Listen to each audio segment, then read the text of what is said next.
downloaded the Buckeye Leafcast with your host, Andrew T. Evans, with special guest, Chris Stefanick. All right, I guess I'm ready if you are. All right, I'm about as ready as we'll ever be, sir. Here we go, folks. It's the Buckeye Leafcast with your hosts.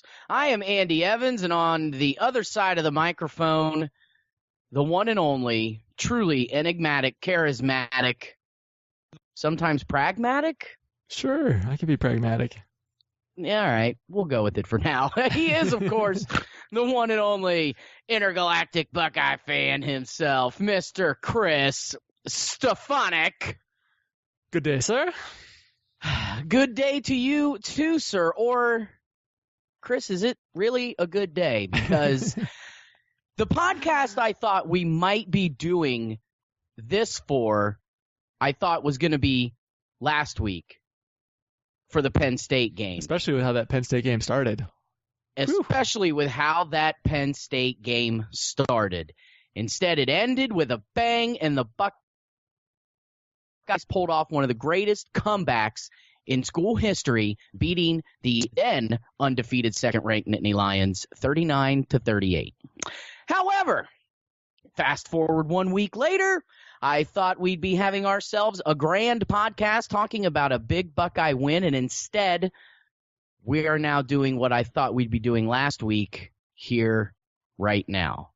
As the sixth-ranked Ohio State Buckeyes go down in flames to the 5-3 Iowa Hawkeyes in front of 67-some thousand strong fans in Kinnick Stadium, 55-24. Chris, you always break down these games. You're so proficient at it. You really get in depth. So I know there's going to be a whole lot from you about what in the hell happened over there in Iowa City, Iowa. We're going to get to that here in a few minutes. What happened? I mean, what happened? Seriously, not just from a real technical X's and O's standpoint, which is what I know you're going to get to here in a second, but just overall, I mean, what happened? How in the world did Ohio State get beat against such a average, especially from a statistics standpoint, just an average Iowa football team? Or should we be giving more credit to Iowa, and they really weren't that average to begin with, and Ohio State completely overestimated them? I need to know from you, sir. I need that reassurance that you always give me to talk me down from the ledge when something like this happens to our beloved Buckeyes. Sure. So if you recall last week, I said that, this is a potential trap game. So There's two reasons for that. One reason, on the Ohio State side of things, they're coming off like the game they had circled all year long, and this game that there was on this huge emotional high. I'm sure they were physically exhausted, emotionally exhausted. They put everything into that Penn State game, right? Yes, they did. And honestly, I mean, it's not even like realistic to ask Ohio State to get as up for Iowa as they are going to get up for Penn State. Absolutely. Especially the week afterwards, right? So they're not exactly. They're just not going to get up as much. And on top of that, Iowa, is looking at this game like their Super Bowl. They're coming in, they're like, hey, this is a chance to show that we belong in the same conversation with the big dogs, with the top pro teams in this conference, with the top teams in the nation. A lot of those kids probably would have loved to have had scholarship offers from Ohio State and didn't get one, and had to settle for Iowa because they didn't get one. Those players are wanting to see how they can do versus NFL talent. And in one way, it's like a chance for them to show the NFL scouts that they deserve a look, because all the players for Ohio State are, NFL players, right? So they're Sure. getting that. I mean, they're at least guys that get invited to training camps. I mean, even the backups get like invited to training camps if they're not even drafted, So it's a great audition for these guys for the NFL. And to be frank, you're just not going to see Ohio State get up to play Iowa as much as you're going to see Iowa get up to play Ohio State. I mean, it's human nature. You'd like to say that's not going to happen, but it's it is what it is. I mean, you're just not going to see it. Iowa is never going to be Ohio State's Super Bowl. They're never going to be that. And meanwhile, Ohio State is Iowa's Super Bowl. So, and not only is it like the players coming in with, one side you've got the players hung over and thinking maybe after they had that great win over Penn State that they could just roll their helmets on the field and win. And the other side, a team with a chip on their shoulders out to prove something. Not only that, but at the coaching level too. Penn State, Ohio State had that circled, and they were, at least you would think, they were prepping for that for weeks. I mean, that's what I think it was Terry McLaurin was saying, that he let it slip that Ohio State had been working on Penn State for like 4 weeks in practice. That they had been putting stuff in each week for Penn State. Yeah. They weren't doing that for Iowa. Meanwhile, Iowa, that was a whole different team than what you saw Iowa play all year. I mean, I work with a couple guys, Iowa alumni that are, as religious as we are about Ohio State. They're the same way with Iowa. They watch every play and, watch it twice, DVR and watch it again, And they said, that's not the team we've been watching all year. They come out, they never pass on first down. And frankly, they almost never pass on second down either. It's run. And then if it's third and long, then maybe you'll see a pass. And he said, they were passing all game long. They weren't even hardly trying to run. So this was, so from the coaching standpoint, the coaches in Iowa said, we've got to do something different. We got to come out and we've got to empty the playbook. We've got to put in stuff that we've been working on for all season. I mean, think back to in 2014 when Ohio State played Virginia Tech. Virginia Tech spent the entire offseason working on a special defense to unveil on Ohio State. And when they came out, it's like they caught Ohio State with their pants down because they're like, we have no film on this. Virginia Tech has never in a million years run this defense before. We had no idea. Right. So it's like this is what the life is when you're Ohio State is teams circle you and then they come out and so you're getting it not just from the players, but you're getting it from the coaches as well, that they come out like this is their Super Bowl. They're going to get something special. They're going to get wrinkles that other teams aren't going to get. They're going to get game planning for weeks ahead. And Ohio State's not going to do that to Iowa. They're going to do that to the Penn States of the world or whatever. They're going to do that for Michigan. And I think that's a big part of it. Now, I mean, having said all that, so I mean, I saw like a loss as a very real possibility. I mean, it's pretty common after playing a big game, especially one that came down the wire like that, to lose. I mean, look at Penn State drop the next week versus Michigan State too. I mean, it's really it happens all the time. I mean, probably every weekend in college football, you could look and find a game. Okay, who had a big game last week, and then they get beat by somebody they shouldn't the next week because of this sort of thing. It's so hard to get up week in, week out like you need to, especially after you just had a big emotionally draining, physically draining slobber knocker. So I forget, I was totally going somewhere with this, and it's gone now. But I think you probably get the idea of what I'm saying is that like. It's one of those things. So when I know where I was going. So having said all of that, rewind. Yeah, having said all that, I totally saw like a loss being a possibility. I mean, I wasn't gonna like predict it or anything, and I didn't. Last week I predicted a nice win for Ohio State. Of course. But I could have. Too. Yeah, I wouldn't have been shocked to see them lose. I was shocked to see them lose by 31. I was shocked to see them give up 55 points. Do you know this is the most points Ohio State's given up since 1994? Yeah. It's been since 23 years. Yeah. 1994, Penn State absolutely demolished Ohio State over there in Happy Valley, 63-14, and haven't given up that many points since. And this is, of course, the most points that Urban Meyer as a head coach has ever given up in his career. The previous mark, 49 in a win against Indiana back in 2012, his first season here in Columbus. Before that, the most points he had ever given up in a loss was 47 in 2003, his first year at Utah, when somehow New Mexico, of all teams, beat him and scored 47 points. He was at Utah, Well, I think they went like, I don't know, 10-3 or something that year. They still had a pretty damn good season his first year there, and of course went undefeated the very next year and beat the crap out of Pitt in the Fiesta Bowl. Anyways, that's kind of aside the point.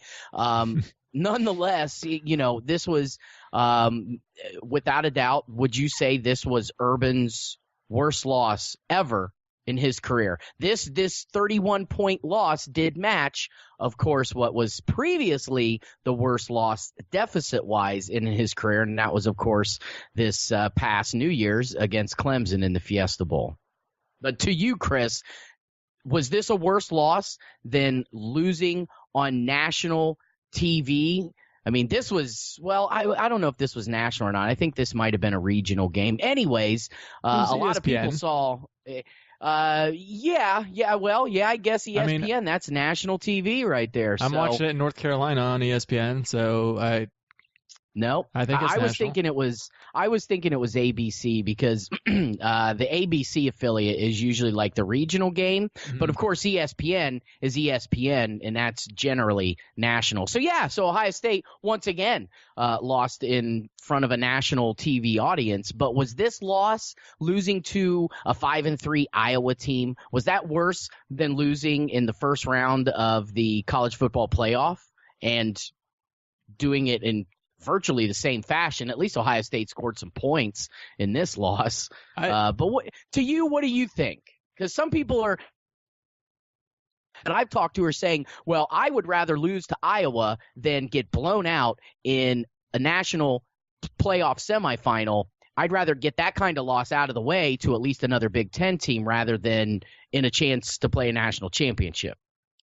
Yeah, that's a really tough one because on one side of the coin, you're losing to the national champions instead of a team with 3 losses, and on that same side of the coin, you also have a game where, let me put it this way. So that's the benefits of saying like it was better to lose to Clemson, right? Because versus Clemson, like the defense showed up. I mean, they only surrendered 31 points. Alabama surrendered a hell of a lot more than that when they played Clemson, and the defense was out there all game. They were left on the field the entire game and only gave up 31 points. So at least half the team showed up versus Clemson. The downside is if you're losing within the conference, it still makes like the Big Ten look good. You can be like, well, we can't always beat up on these awesome other Big Ten teams, but out of conference, we'll take anybody. So I could see that. And you also didn't get shut out. That's pretty embarrassing to get shut out. So I don't know, and I don't know that to me that question doesn't get me very excited, to be honest. They both were eyesores, and what's more alarming to me is that in less than 12 months, you had Urban Meyer lose 2 games by 31 points. That's what's more alarming to me. That is a very shocking stat for him to have lost in those manners and supposedly have some of, if not the most elite athletes on the field. Do we now question Urban Meyer? Do we question where he's at as far as his head is concerned? Does he want to be here anymore? Is he having fun coaching at Ohio State?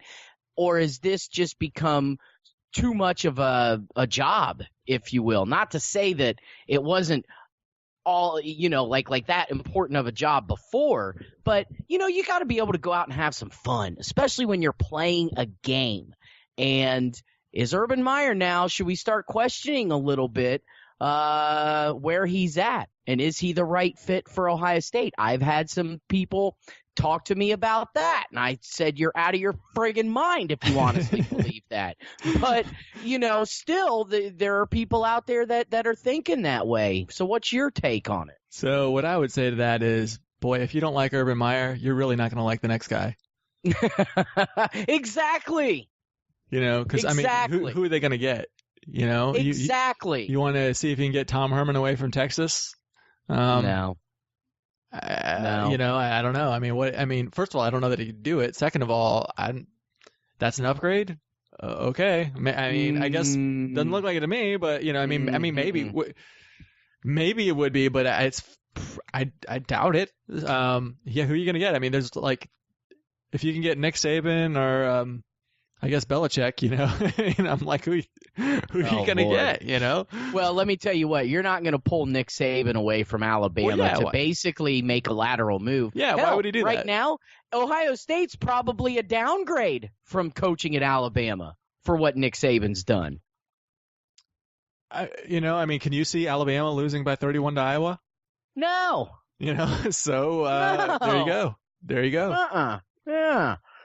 Oh, Lord. Well, let's break it down, sir. I want to hear your take from an X's and O's standpoint, what you saw. And usually, you break down the good, you break down the bad. In this case, I'm not so sure there was too much good, obviously, to take out of this this football game. So let's just go ahead and start on the defensive side of the ball most, because of the fact that Iowa scored as many points as they did, and I don't think anybody out there, you just said it earlier, you could see Ohio State losing, but losing by 31 and allowing a marginally average offense put up 55 points and 487 total yards, completely mind-blowing. So let's just start with that. Nate Stanley, sophomore quarterback for Iowa, had arguably one of the best games of his career, 226 passing yards, 5 touchdowns, no interceptions. Akram Wadley, their running back, 20 carries, 118 yards. The backup, James Butler, had 10 carries for 74 yards. And then they let a third stringer in near the end of the game. He ran 5 times for 47 yards and the 1 rushing touchdown for the Hawkeyes. And more shockingly, Chris, or was this really a shock to see Iowa's tight ends abuse Ohio State's secondary, and more notably, Ohio State's linebackers? TJ Hawkinson and Noah Fant combined for 9 catches, 125 yards. 4 of Stanley's 5 touchdown passes went to 2 tight ends. So from a defensive standpoint, what went wrong for the Buckeyes? Or what just went incredibly that much right for Iowa? All right. So first of all, I think it's worth mentioning that Iowa had the 103rd offense in the country coming into the game. Okay, let's just start with that. Let's lead in. Dude, that's crazy. Yeah, 103rd. They were held to 10 points by Michigan State and Northwestern. They were held to 17 points by Minnesota, and this is a Minnesota team that lost to Rutgers. Minnesota held them to 17 points, and Minnesota lost to Rutgers. So let me just say that. Now, part of me is like, hey, the game was 17-17 when Nick Bosa went out with that targeting call, which was a stupid play, by the way. Retarded. I'm like, what in the world was he thinking? The 17-17, and he's the best player on the team. I would say not even just the defense. He's the best player on the team. And when you lose your best player, that's going to have an impact, right? And it was 17-17 when he went out. I mean, it's like, I like the analogy that, it's like, how many championships would the Bulls have won if Michael Jordan kept getting ejected from the games, right? You lose your best player, that makes a big impact. But at the same time, as we already said, this is the most points Ohio State surrendered in 23 years. I'm pretty sure that over the last 23 years, there was at least a handful of teams in there that didn't have Nick Bosa on the team and still managed to not give up 55 points. Exactly. You know what I mean? It's like, hello, Northwestern, Michigan State held this team to 10 points. Minnesota 17. So right. You're telling me that like Ohio State's defense minus Nick Bosa, which when they pull out Nick Bosa, while he is really good, they're replacing him with an NFL defensive end. It's like Jalen Holmes is going to be drafted. He's probably going to go in the top 3 or 4 rounds. Absolutely. You're telling me that defense, even without Nick Bosa, isn't better than Minnesota's? So that part is really disheartening because Iowa, frankly, they controlled the line of scrimmage. Oh, all game long. I mean, you mentioned the rushing statistics. Those are disgusting rushing statistics. They weren't getting any kind of pass rush. They dominated the line of scrimmage. And then, to your point, they really went after the linebackers with passes to tight ends and fullbacks. And I've got to credit Brian Ferentz for the game of his life. I mean, he came out and he schooled Schiano. He came out and he schooled him. He attacked the weakness. You know, if you remember versus Oklahoma, the linebackers were just getting abused by their tight end. Yep. And their fullbacks. Yep, and their fullbacks. And so I'm sure Ferentz saw that and he said, let's do some of that. And he never went away. He just said, we're going to do it till you stop it. It just kept over and over. And Schiano never adjusted. Or if he did adjust, it didn't work. I mean, I didn't see an adjustment, but if he did, it obviously didn't work because it just kept working the whole game. Exactly. I didn't see any adjustments. Yeah, I mean, those guys are not good in space in pass coverage, and they haven't been the whole year. Now, it's worth mentioning Bill Davis. This is his first year taking over for Luke Fickell. Luke Fickell, while maybe not the best interim head coach in the world, has been phenomenal at developing linebacker talent. I mean, the linebackers under Luke Fickell have always been great. And I was looking at this team, and I'm like, is this the worst batch of linebackers that I've seen at Ohio State in the Urban Meyer era? And I'm like, maybe that. Remember back when they moved Zach Boren from fullback to linebacker? Yeah. Remember? Oh, yeah. that was Shazier's rookie year, I think. Maybe these guys are better than them, but I don't know. I mean, I don't know. They're bad. I mean, Dante Booker, he's not good. Dante Booker is not good. Well, Dante Booker, he hampered by injuries since he's been here. Jerome Baker, I can't sit here and say that Jerome Baker isn't any good. I think Jerome Baker just had a bad game. Dante Booker, on the other hand, he's been one of those guys you've kind of been waiting to see something out of, and he just hasn't come along like I think they thought he would. So here's the thing about Jerome Baker. You can flip a coin before any game, and you're going to get like stud NFL prospect. This guy's going to go in the top 3 rounds of the draft, Jerome Baker. Or you can get a guy who, oh my God, the defense he's hurting them. He is a liability out there. The opponents are attacking him, and good for them. That's the right call for them to attack him because he is a freaking sieve. It's clearly he's got the talent. I mean, he's a freak athlete, and when he's on, he brings it, and he's making plays. When he's off, he's taking like these terrible angles as like a step slow.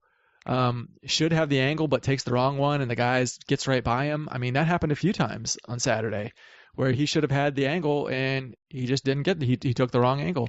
So, I mean, Jerome Baker, as good of a player as he is, you're right. He's a good player with a bad game, but the problem with Jerome Baker is those are like 50% of his games.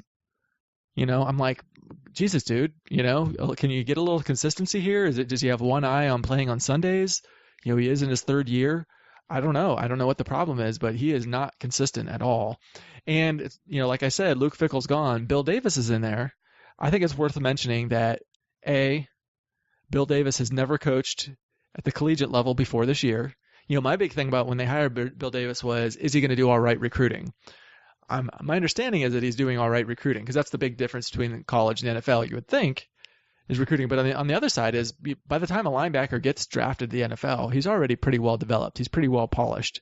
It's not the case. And when you're getting these guys from high schools, you've got to develop the players. And maybe he's just not that good at developing players because they look terrible, And so there's that. Bill Davis, first year in the college ranks. The other thing I would say about the Bill Davis hiring is, and maybe this isn't fair, but I'm just going to throw it out there. He's Urban Meyer's best friend. Urban Meyer hired his freaking best friend, and he's sucking ass right now. I mean, this is a guy, Bill Davis. Bill Davis was the best man at Urban Meyer's wedding. How many years ago? This is what has been a lifelong close friend of him. He hires him, and he's awful. So, the optics on it look really bad. Maybe like his, this is an NFL coach. You'd think he'd know what the hell he's doing to survive in the NFL as long as he did. But it looks really, really bad when you hire your best friend and he sucks. And interesting that you bring up this aspect of hiring Bill Davis because Zach Smith, who of course is the wide receivers coach. Don't get me started on Zach Smith. And Zach Smith is the grandson of whom? That would be one former Earl Bruce. coach of the Ohio State Buckeyes, Earl Bruce. Yep. Right. And who has Urban credited as being like the major impact mentor, at least as far as coaching is concerned in his life? Earl Bruce. Yeah. So is Urban maybe doing some too many people favors here? Or is he really, is this Bill Davis really the best option to coach the linebackers after Luke Fickell left? Is Zach Smith really the best option to coach these wide receivers? And let's face it, the wide receivers have gotten better, and it's not always all the wide receivers' fault. People want to talk about, how, it's a 50-50 game, right? I mean, the wide receivers are only as good sometimes as the person getting them the football. And I think JT had vastly improved since that Oklahoma game. And, of course, yes, he was playing some weak competition. But let's go back to the Penn State game and look the way he played then. So I'm kind of getting ahead of myself here a little bit. But, some of the wide receivers throughout the season took a lot of guff. That JT couldn't get them the ball because they weren't fast enough. They weren't creating separation, so on and so forth. And my retort was as well, I saw on a number of occasions wide receivers get open, and JT was just not getting them the football. And I really do think that these wide receivers are good. However, because of the knock on them, do we blame Zach Smith a little bit for their play, or is that more of a JT problem? Yeah. To me, about the tirade you were going to launch on, it sounds more like a Zach Smith problem. Well, I mean, last year we didn't see like any separation from the wide. I mean, you go back and look at the film, and guys were not getting open last year. Now, how much of that was Zach Smith not coaching these guys up to run routes right, or how much of it was Warner and Tim Beck being in over their heads and running a predictable offense? Fair point. I don't know. This year they're getting open. This year the wide receivers don't look so bad. It's just no, they don't. And to be honest, when I look at we talked about the defense and how the linebackers looked terrible in pass coverage, and the defensive line could not control the line of scrimmage. On offense, this was pretty much JT's loss. You pretty much have to hang it on him. The offensive line was pass protecting. Check one. I mean, JT had all day back there to throw. Wide receivers were wide open, and he was missing them. I mean, there was even on the interceptions. You go back and look on a couple of those. I mean, it's like guys are wide open. And this is what blows my mind. He's looking at the guys that are wide open, checks off of them, goes to his next read. That guy's totally covered. He's like, okay, I'll throw it there. And he gets picked. I mean, that happened at least 2 of the 4 interceptions. There was other guys that were wide open that JT looked right at and checked down off of them and threw it to a guy who was covered. So, and I don't know if it was the case where like one of them, if you remember, he hit Marcus Baugh in the hands. So, okay, it wasn't completely on JT because there was a couple drops. So, like Marcus Baugh hits Marcus Baugh in the hands. Would have been a touchdown. Marcus Baugh drops it. So, the very next play, I think he had like Terry McLaurin in the flat. He had somebody open. Checks off of him and goes to Baugh again. I think maybe to try to get his confidence back. But throws to a covered ball and it's intercepted in the end zone. So, terrible call. But, I mean, the guys were open, so he should have went to the other guy. And meanwhile, the starting... And that's, to me, that's second guessing yourself, JT. Yeah. I think he got himself mentally rattled, and he started second guessing himself. Oh, yeah. I noticed even to begin the game, though, dude, it looked like there were times that he should have gotten rid of the ball, bing, bang, boom, or taken off and run, and instead he hopped around in the pocket trying to, go to the third and fourth and fifth option on the play, and he just looked too hesitant in this game. Yeah, he was not decisive, and you're right. I think that he got in his head, and that he was very decisive versus Penn State. That was one of the things that was really good about it, is he looked really good back there, and he was indecisive, and he's not throwing to open guys, and so you got the offensive line is pass protecting, you've got wide receivers are getting open, you've got the starting running back averaging 8.5 yards per carry. Let me say that again. You've got the starting running back averaging 8.5 yards per carry. Don't even get me started on that. This offense, the reason for the offense collapse was A, JT Barrett couldn't hit the broadside of a freaking barn, and B, the coaches in their infinite wisdom, said, yeah, who cares if JT doesn't have it today?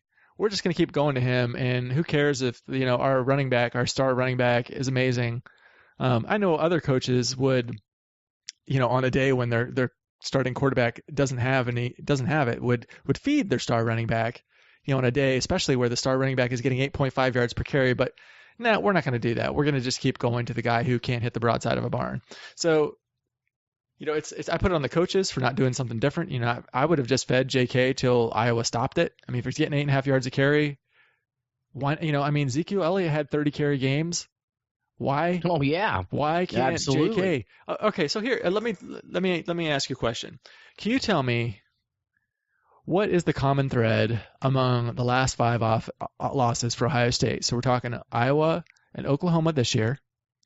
We're talking last year was Clemson and Penn State, and the year before that, Michigan State. They didn't utilize the running game enough when they got into trouble, and they tried to continue to throw the football despite getting shut down in the passing game. In all 5 of those games, JT Barrett had more carries than the starting running back, and that was including 2015 versus Michigan State, when you had Ezekiel Elliott on your team, the best running back on the planet. If you remember, famously after the game, Ezekiel Elliott was pissed off and called out why Meyer and the team, why was I not getting the ball? You're clearly the best player on the team. Yep. And he had I remember that. He had some ridiculous amount, like 6-8 carries or something versus Michigan State. It was like, what the hell are you doing? So I don't know what it is.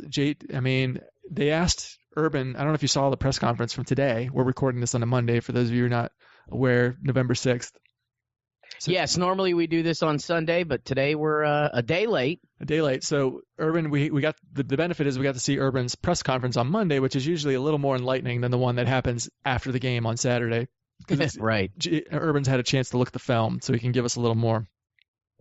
So they asked him, they said, what's up with all the QB runs? Have you noticed that in your losses, the quarterback is getting more carries than the starting running back? And he said, oh, well, what it is he said, it's the zone read. We just take what the defense gives us, and if the defense is taking away the running back, that means the quarterback gets the ball.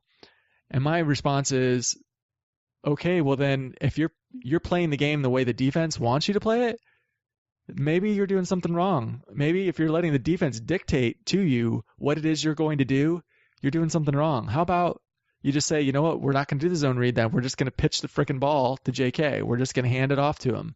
What's wrong with that? That seems to work pretty well for an awful lot of teams.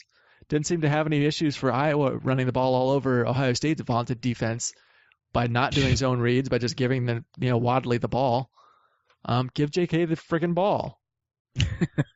Just give him the friggin' ball. No, I'm like, what? And of course, for pretty much we're at a point where everybody knows the stats now and everything, but let's just kind of go back to reiterate, to touch on your point. To end the game, for those of you who may not have heard, J.K. Dobbins, 6 carries, 51 yards, which was an 8.5-yard average.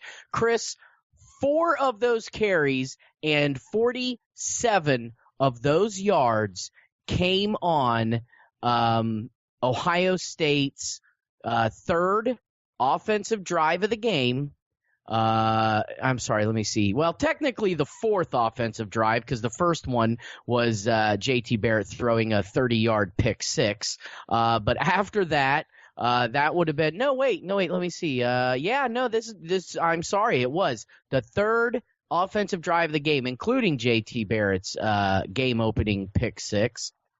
4 carries, 47 yards for J.K. Dobbins. The rest of the game, and dude, that was with like 4.5 minutes left to go when Ohio State ended that 3rd drive, kicked a field goal to make it 10-10. After that, Chris, J.K. Dobbins had 2 carries for the rest of the game. 1 in the 2nd quarter, 1 in the 3rd quarter, and after that 3rd quarter run for 4 yards, J.K. Dobbins never once ran the ball again, and that was with about 12.5 minutes to go in the 3rd quarter. Yeah. Yeah, well, head scratcher, dude. Yeah, I mean, head scratcher. The problem is JK. He's only second in the country in yards per carry. Oh, so, that is a problem. Yeah, I mean, had he been first in the country in yards per carry, Urban might have maybe he would have gotten 8 carries. Yeah, he would give him a couple more. He's only worthy of 6, though, being just second in the country in yards per carry. I mean, now you and I did have a conversation. Let's preface this about 20 minutes in now to the podcast, more like 30 minutes in, but we did have a conversation right after the game, and you and I talked about some great stuff, pretty much what we're talking about now, and we had talked about this aspect, and you did bring up a point, though, because I said, why in the hell are you not playing this kid, 85-90% of the snaps? I mean, Mike Weber should still get his 5 or 6 carries a game, but you should be handing off to JK a ton. Like you said, Zeke was a 30-yard back. JK can certainly be that same kind of back. He possesses those kinds of skills. He's a talented kid. He's already proven it in several games this year that he needs to get the ball more. But you brought up something interesting, and that was his lack of pass protection, and maybe that's why he's not necessarily getting on the field as often as we want him to get on the field. Right. Yeah, that's the word from like the program insiders, is that the reason why JK is splitting so much time with Mike Weber is the fact that he's not great at pass protection. Mike Weber is far ahead of him in that area, and so the coaches don't leave him out there, the whole game. Like, Ezekiel Elliott is, famous for being amazing at blocking. I mean, I want to say his junior year, he went like 100% on his blocking assignments for the whole year. I mean, it was something crazy. Yeah. And I mean, he was just a really talented blocker, and that allowed him to be out there and be a workhorse the whole game, because Urban asks his running backs to do that a lot. He doesn't have a fullback. He splits his tight ends out wide a lot of time. He needs the running back to be able to pick up the blitz. And I guess they don't feel comfortable with JK doing that. Now, I mean, I kind of get it some, but I still think especially in a game when JT just doesn't have it, you just be like, look, we're going to run. We're going to run the ball and don't even worry about pass protection. When we get to that point, if it's 3rd and long or something, we'll put Weber in there. But yeah, I mean, we're going to run the ball because we need to get back to something that works, and what we're doing right now isn't working. And you know what? Here's the thing too. It's interesting how this works, but you pound the ball, and all of a sudden that over the top play action pass looks pretty darn sweet, But when you're just dropping back and passing every time, the defense can feast on it. So I don't know. I mean, I can get why they're not putting JK out there all game long, in a game where like JT's got it, but in that game Saturday where JT, nothing was working except handing the ball to JK, then you got to put him out there and you got to run him. I certainly, I'm not saying, run the kid every single down. The kid does need a rest, and yes, Weber is a formidable backup, but in the second half, when Ohio State stops Iowa on their opening second half drive and they get the ball back, I mean, they're down 14 points. And I know at that point thinking, maybe a little mentally defeated, like, do we have this in us again to pull off another crazy comeback? Like, I don't know if we have the stomach for it. They come out on that first drive, and you're only down by 14, though. You've got a lot of time left to be able to run the football effectively. Mix in JK and Mike Weber throughout the drives, which is pretty much what they do. Hell, even on the same drive, if JK's run it, which I've seen them do, they'll bring in Weber to give him a breather. They start off the drive, hand it off to JK. Nice little 4-yard rush there. You're like, okay, brings up 2nd and 6. Then JT, gets a 2-yard run. It's 3rd and 4. And then, of course, they go to the pass. And then they have to punt. And it was kind of back and forth punting there throughout the third quarter until Iowa got their head out of their own butts during that third quarter and scored somewhat late. But it was just like they completely abandoned the run and asked JT Barrett to win them the game when at that point he had already thrown 2 interceptions. And I didn't think it was that late and they were down that much to be able to run the ball and come back and tie up the ball game possibly. At that point, I mean, you do need some momentum. And when you've got a kid like J.K. Dobbins who can run the ball like he had, has been running it throughout the year, why not? Just run the damn ball. Just run the ball, especially when JT's already thrown 2 interceptions. But instead, they wanted to try and let JT win the game. I mean, there was one drive there. In fact, the next offensive drive in the third quarter, it was the JT Barrett show. He had 3 out of 4 plays on that drive. It was all JT Barrett.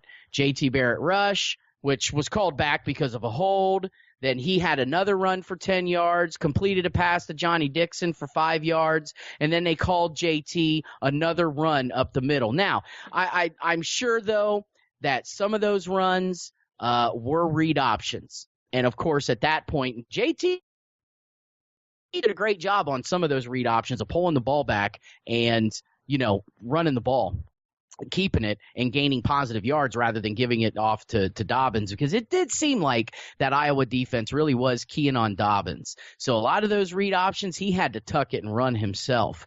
But at that point, why don't you just call a straight-up run with Dobbins instead of this read option? Yeah. I mean, and you're right. Clearly, Iowa was saying, the way to beat this team, from our film is you force JT to carry it, because that's what they were doing. They were not going to let him. They were going to take away JK on those read options. And, you pick your poison. It's like, okay, JT gets 4 or 5 yards of carry, or JK gets 8. 4 or 5 isn't bad, but it's not 8. It's not 8.5. So that's true. I give them credit. I mean, they studied the film, they came out with a great game plan, and they executed. They were more prepared. They wanted it more. I mean, they schooled Ohio State in pretty much every way. And we haven't even got into special teams yet. I'm going to give my little rant on special teams. Oh boy, wait, you mean we haven't even gotten the Chris Stefanick rant of the podcast yet? Yeah, I mean, it kind of feels weak considering, well, we kind of, I don't know, this has pretty much been a solid rant the whole time. Yeah, I was going to say, this whole podcast up to this point's been a rant. But you know what? Lay it on me, brother. Here it is, folks. All the right. Chris Stefanick rant of the podcast. All right, so first I'm going to start with the good thing. So remember last week I went off on the kicking game. Kickoffs, remember, because they were Saquon Barkley got that big return. They had other returns earlier in the year. Other teams had kick touchdowns on kickoffs.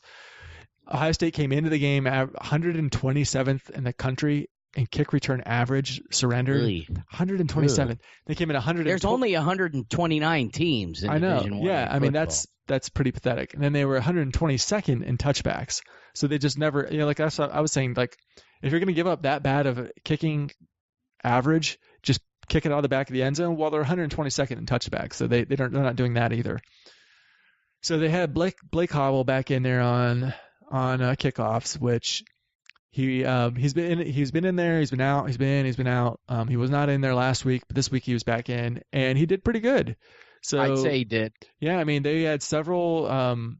They actually had some touchbacks, and they had a couple inside the 20. And in fact, in the second half, they had one that was stopped at the 8-yard line, but there was a holding, so half the distance put them at the 4-yard line. So not too bad if you're on a kickoff, the other team is starting at the 4-yard line, right? But so they corrected that. They corrected that mistake from last week. Good for them. Urban was listening to the show, heard me ranting about the kickoffs. He got it nailed down. Kick return, Andy. Kick return. Mike Weber. Are you kidding me? There's no one more explosive on this team than Mike Weber to return kicks. I mean, I know Paris Campbell didn't make the trip to Iowa. He was injured. But I mean, Demario McCall. I was a little flummoxed too. Demario McCall's on the freaking depth chart. He's explosive.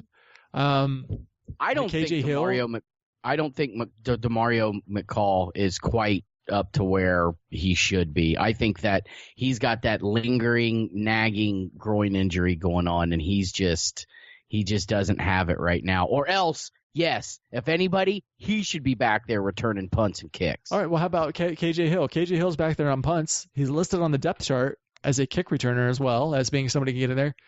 I mean, Mike Weber, are you kidding me? This is like, I was listening to one of the Buckeye analysts who's a Pittsburgh Steelers fan. He's like, I feel like I'm watching my Steelers play and they asked Jerome Bettis to return kicks. He's like, it's like, you kidding me? This is the power back. What are you doing? And it's like one of the returns, there was a lane wide open. And Mike Weber's just not quick enough to get through it. Yep. It closed down. Yep. I'm like, if Paris Campbell's back there, that's probably a touchdown. And if it's KJ Hill, it's probably like a 40-yard return. But with Mike Weber, it's, out to the 23. I'm like, are you kidding me? Mike Weber on kick returns. This is like, this is insane. I mean, you're talking about a team that has like all these guys that run sub 4.5 40s, and you're going to put a guy who runs like a 4.6, 4.7 40 back to return kicks. I'm flummoxed. Right. I'm absolutely flummoxed.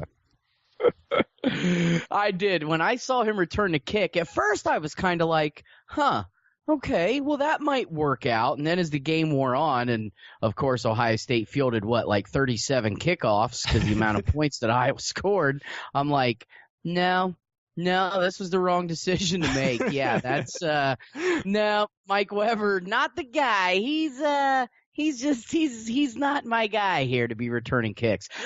Once again, do you get a sense that Mike Weber is honestly getting as much playing time as he is because Urban almost kind of feels like he owes Mike Weber something because of the whole debacle, if you will, surrounding his recruitment and all this kind of stuff. And then as soon as Mike Weber Jr. signs, then the guy who was the running backs coach at the time, Stan Drayton, then like a day or two after he commits, says, well, I'm going over to the Bears. See you guys. Thanks for playing.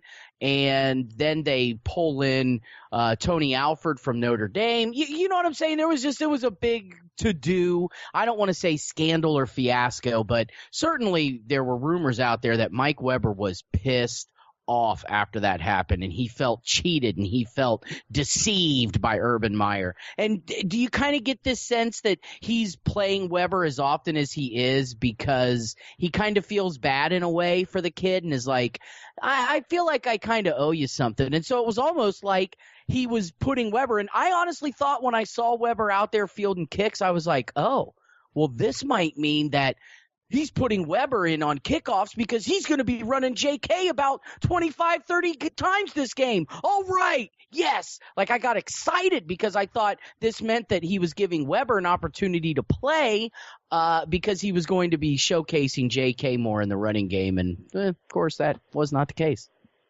I don't know. What do you think? Am I crazy in thinking that? Seriously. To be honest, I had not even considered the whole recruitment fiasco. I was more thinking of, hey, this was a guy who was your starting running back last year, who rushed for 1,000 yards, who all season long, Meyer has been saying, we have co-starters at running back, even though JK clearly is more talented, at least as a running back, at least as rushing the ball. Mike Weber is a nice number 2 back, but he's not at JK's level, And so I thought this was more like maybe they're giving him kick returns because he's not the featured back anymore, and it's a way to kind of keep him happy. I don't know. Exactly. That's what I was thinking. And, it was interesting.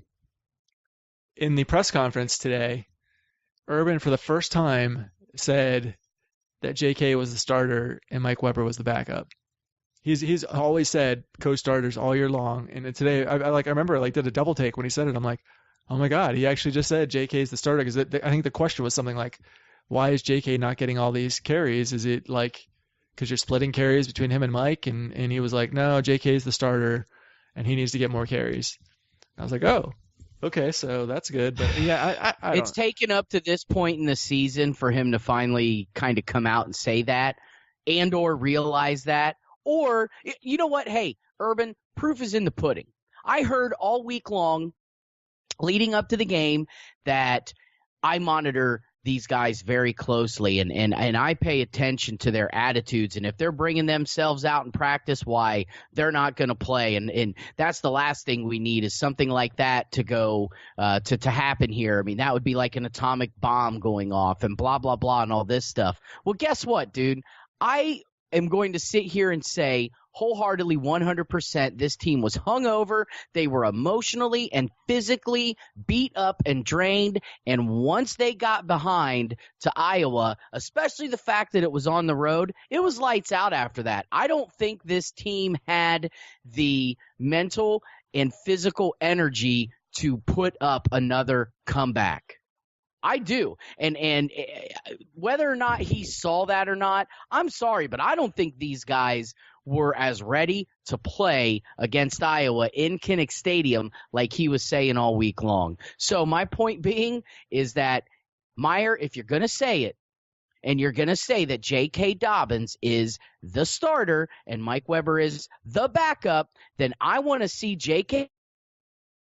Dobbins come out against Michigan State and have about 15 to 20 carries.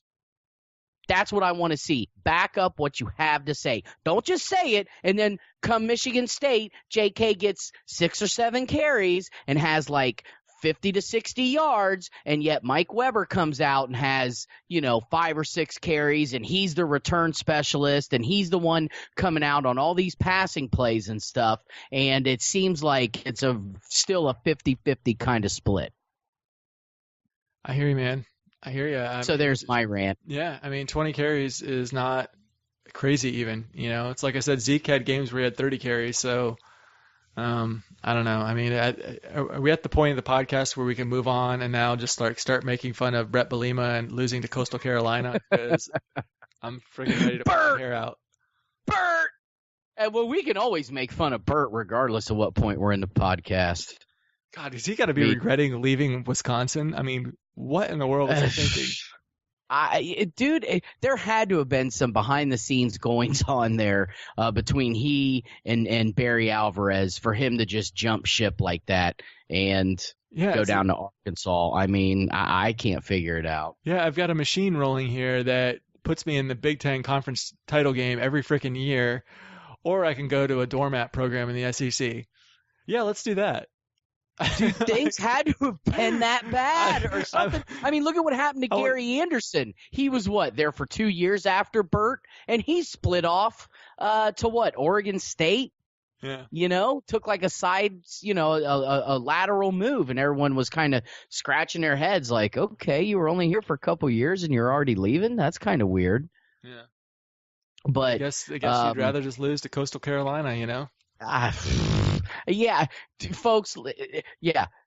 Ohio State Buckeye fans, at least we haven't lost to a Western Carolina State Tech University, When that starts happening, then we can start freaking out. But until then, let's be thankful that Urban, for the most part, this was definitely an aberration and an anomaly of a game against Iowa, a team that they not only should not have lost to, but not lost to that badly. However, at least Iowa's a little bit better than Western Carolina Tech. Let's just face the facts, right? Wow. That was fun. That was kind of fun to watch. You're right. At least we can, get our kicks knowing that Bert is still out there squandering away. Hopefully he'll be getting fired and, working at Walmart as a greeter soon.